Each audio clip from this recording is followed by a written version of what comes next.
Hello everybody, it's HoveringBanana back with another Rocket League trading video. Today's topic, price sheets, or perhaps as you might know them, price guides, spreadsheets, price indexes, or whatever you want to call them. And I thought we could cover 4 topics for today's video, talking about the pros or the benefits that spreadsheets provide, and in turn talking about the cons or the negative aspects attached to spreadsheets. And finally, I'm going to show you a price sheet that I personally use and show you what I believe to be the most effective method of using a spreadsheet. So let's kick things off with the happy, positive pros. And firstly, I think price sheets are great for beginners. When you're brand new, you have no idea how to find the prices of items yourself. You might have 50 to 100 items just from the months you've been playing, and it's extremely daunting trying to find the prices for those. So spreadsheets can really come in clutch there to help you out. Another benefit for casual traders is that spreadsheets are very convenient. It takes a lot less time to just look up the price on the spreadsheet than it does to find the price yourself. And you also might not be concerned with squeezing as much profit out of every single trade. But as a slightly more advanced trader, spreadsheets can be great as a form of second opinion. So perhaps you know how to find the prices yourself, but the spreadsheet is almost like having an experienced friend who you can ask what their opinion of the price is. A great feature that a lot of the spreadsheets are starting to include now is something I like to call trends. And it's basically a graphical graph showing the value trend of the item. So you can see if the item is stable or if the price has been consistently going down and down. Perhaps you are looking to buy an item and you see that constant downward trend. Maybe you avoid that item because it's going to lose value if it's just sitting in your inventory. Or the inverse, you see that an item's slowly starting to go up in value. Well, maybe that can be a sort of investment and an easy way for you to make some profit. And finally, a small nifty benefit to price sheets is that they can tell you if an item exists. So if you're trying to complete a set, you don't have to lose your mind wondering if this item in a certain color exists or not. And let's move on to the unfortunate downsides that come with spreadsheets. The first thing is that they can easily become outdated. I would say there's definitely 1,000+ different items in the game, and to accurately price them on a day-to-day basis on the hour is extremely difficult, I would say nigh impossible. So if you're someone that solely relies on price sheets, that can really hurt you. The next downside is spreadsheets can be inaccurate. Now this kind of ties to the first point. All outdated spreadsheets are at the same time inaccurate. However, the point I want to make with this one is that it's very easy for you to make a Google Doc spreadsheet or perhaps a Steam guide that lists out the prices. But the person doing this might not be an experienced trader or have the correct technique to find the prices of items. So you could potentially be buying items too high of a price or selling yours far too low simply because you're following an inexperienced trader's inaccurate guide. The next downside with spreadsheets is manipulation. There have been a few accusations of people manipulating prices using spreadsheets. However, it's quite difficult to find 100% factual proof of this. But I think if you were to ask any spreadsheet owner, is it possible to manipulate prices with spreadsheets? I think they'd all say yes. So you just got to be aware of that con. If you see an item skyrocketing in price, perhaps that's a group of very rich traders trying to buy up the entire supply.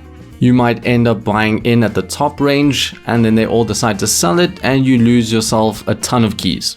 The final issue with spreadsheets is that you're going to find a few people that blindly follow them.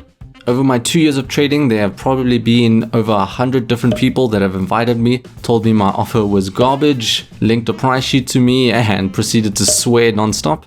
You are unfortunately going to encounter those kind of people. I would suggest just moving on and unfriending them. But I noticed another issue that happens with this is something I like to call a deadlock. So sellers don't want to drop their items below what the spreadsheets are listing it for, whereas the buyers don't want to pay that slightly higher price. So you end up with a deadlock where the item never really gets traded, and I've noticed that on a few occasions in my trading career. So those are the pros and cons of spreadsheets, and I thought I could show you the one that I like to use personally, and that one is rl.insider.gg. If you traded way back in the day, this used to be known as Sejuke's price sheet, but since then he's made it a lot more professional and now it's got its own website. Sejuke, I know, is a very experienced trader, so there's some credibility to his price listings. However, I've only traded on PC, so I can't really talk about their prices when it comes to consoles. Now, the website itself is a little busy, but I think the functionality is quite good. You've also got the trends that I was talking about earlier. You can also click on a certain item, it shows you a picture of what it looks like. But let me move on and show you how I personally use this spreadsheet. And let's start off by taking a look at the bubbly. By hovering over it, you'll see that they range it from 21 keys at the low end to 22.5 on the high end. Now what I'm going to do is I'm going to open up another website called rltrades.com. Great website for searching through trades because it can search through a whole bunch of platforms in one place. Can look through Reddit, Discord, Steam, and Rocket League Garage. And on this website, we're going to put the bubbly in the have section. So basically see what people are selling it for. And what you'll see here is that a lot of people are trying to sell it for about 21 keys or 22. But there's more than enough people to say 21 is a safe value. You switch that bubbly to the one section just to have an idea of what people are buying bubbly for. And what you'll see is a lot of 19 keys, a lot of 20 keys. And what this basically means is that people will easily buy your bubbly for 20 keys, whereas people are trying to sell it for about 21. And that range differs from what we see on the insider spreadsheet. And it just goes back to what I was saying earlier, where prices can be outdated or inaccurate. So if you want to have success in trading, you really got to cross-check the prices on price sheets. Now let's move on to another item and let's pick something that's a little less popular. And I think we're going to go with the Crimson Clockwork for this one. On the website, it says it's going for about 2 to 3 keys. So we go back to RL Trades, we type the Crimson Clockwork in the have section to see what people are selling it for. And we see 2 adverts trying to sell it for 3 keys. We type it in the one section and we unfortunately only see one person offering a single key. So let's open up that trade and see if we can find any other details. And I personally know this trader. I know they're quite a big trader that trades for profit, just like me. So this one key that they're offering could potentially be a lowball. And I don't mean that in any way to offend. I do the exact same sort of thing, trying to buy a bunch of different wheels for a very cheap price. But what it basically means is that one key they're offering might be a bit too low. So the original range of 2 to 3 keys is pretty much accurate on this Crimson Clockwork.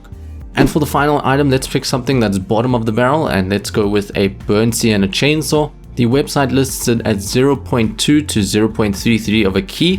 Now we type sienna chainsaw into the have section and we can see that not a single person has listed it for sale at the moment. We move on to the one section and we see the exact same thing. Not a single person is looking to buy one at the moment. And what this basically means is it's extremely difficult for us to get a certain range of the item's value. But at the same time, now how reliable is the value they give us on the price sheet? For an item like this, you're probably going to have to head over to Reddit where they store all the adverts and just see what it's been selling for like the past week or even the past month. But what I found with these niche items that are hardly ever traded, the spreadsheets can oftentimes be quite inaccurate with their pricing. So that pretty much wraps up today's video. Hopefully you learned what the good aspects but also the flaws of spreadsheets are. If you enjoyed today's video, don't forget to like and subscribe if you want to see more from me. And I will catch you in the next video. Bye.